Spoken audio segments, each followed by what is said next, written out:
One shot. So you can tell your friends who I'm sure is going to be fans. I know they are. So. 2-minute long shot. Whatever, we'll just do it. Yeah, no. And it's like, another one is like, nobody's ever. All right, you ready? Yeah. Like, is the mic on? I don't know, is it? Like, oh, hold on.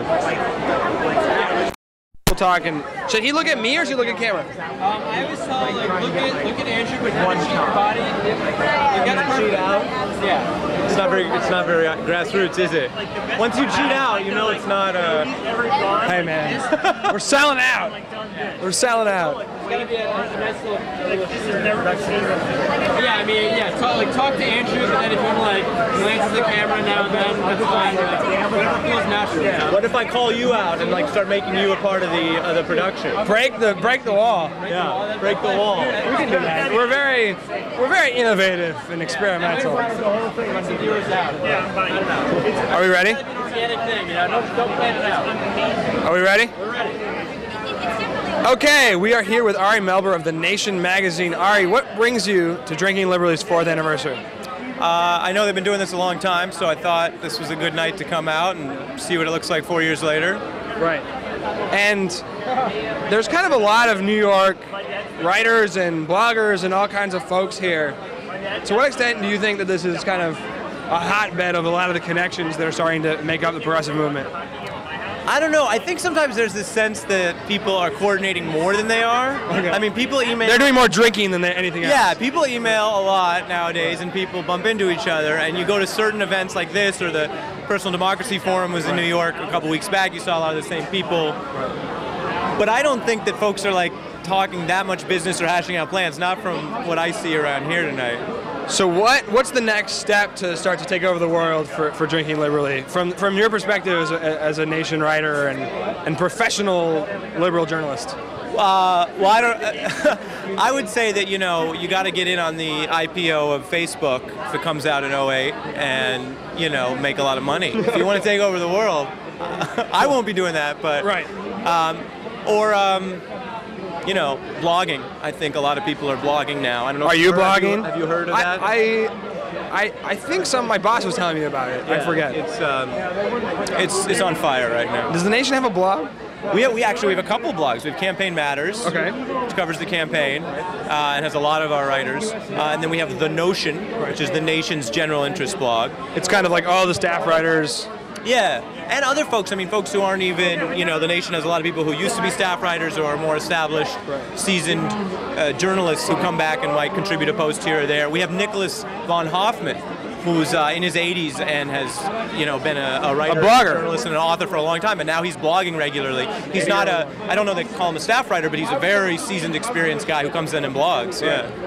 So what are you working on these days? What's Ari Melber big idea for the next article? Well, I'm definitely keeping an eye on what the netroots and bloggers are trying to do, both with the Democratic majority, that is exciting, but also so disappointing. And obviously after this total capitulation on Iraq, you have this question that you get anytime you get into power or your allies get into power, which is, oh, look what failures they can be. Right. So I think there's a lot of interesting discussions going on there, and I'm going to. And what are you seeing in terms of that relationship?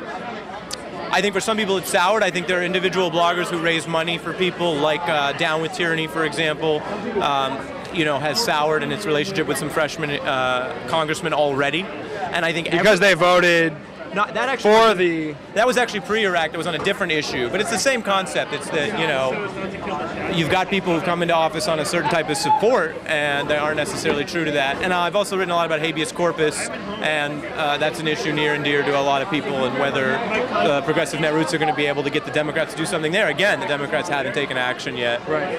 And how do you think this kind of grassroots organizing, or there's a relationship here between a lot of these people and kind of netroots community.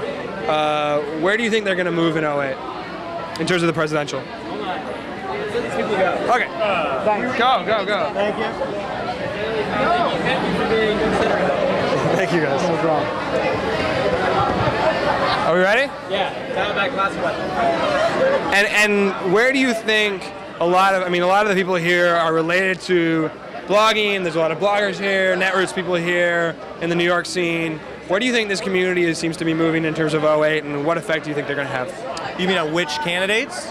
Which candidates, which issues, how are people going to affect the whole cycle?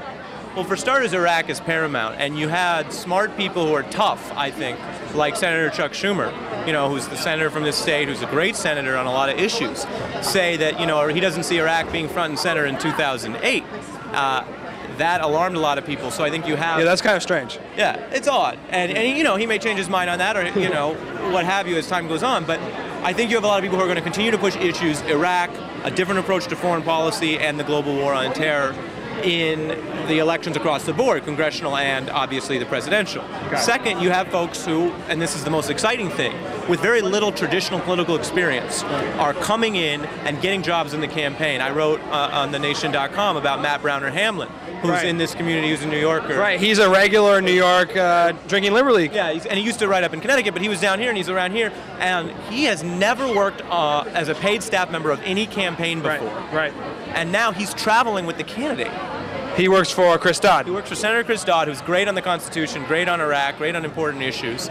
People should take his candidacy seriously and forget the whole horse race crap. Right. But his inner circle, the retinue of aides that travel with him regularly, now includes someone who's never worked on a campaign before. So that, when people talk about why this is so exciting and why, even after some of the hype has subsided and certain figures in the Netroots obviously have become mainstream or been hired by media organizations or been hired by campaigns, why someone like him, who's not a consultant, who's never worked a campaign before, can be pulled in and have the candidate's ear and travel with the candidate. I think that's really good for democracy. I hope that happens in both parties. Right.